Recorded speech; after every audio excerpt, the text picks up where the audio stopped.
Ceasefire talks in the war with Iran have failed, and now more news from the Middle East that could further drive up oil prices.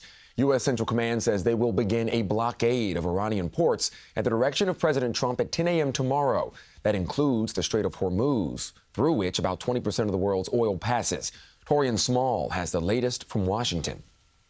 The White House announced the U.S. is implementing a blockade of the Strait of Hormuz in the wake of the breakdown of face-to-face talks between the U.S. and Iran. The bad news is that we have not reached an agreement, and I think that's bad news for Iran much more than it's bad news for the United States of America. Vice President J.D. Vance, who led the U.S. delegation during the 21 hours of talks with Iran over the weekend, said negotiations finished without a deal after the Iranians refused to refrain from developing a nuclear weapon. But the simple fact is that we need to see an affirmative commitment that they will not seek a nuclear weapon, and they will not seek the tools that would enable them to quickly achieve a nuclear weapon. That is the core goal of the President of the United States. Iran's foreign ministry said gaps existed between Iran and the U.S. on some issues, including the Strait of Hormuz.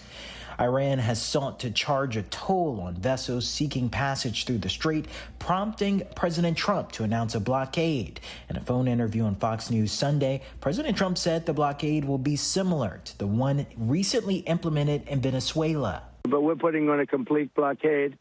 We're not going to let Iran make money on selling oil to people that they like and not people that they don't like, or whatever it is. It's going to be all or none, and that's the way it is.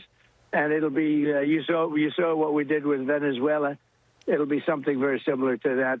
All of this comes as a recent CBS News polls show a growing number of Americans are concerned about this conflict with Iran. 68% of those surveyed report they are worried about the conflict, and less than half of those surveyed, 39%, say they approve of the job President Trump is currently doing overall. Taurean, CBS News, Doral, Florida.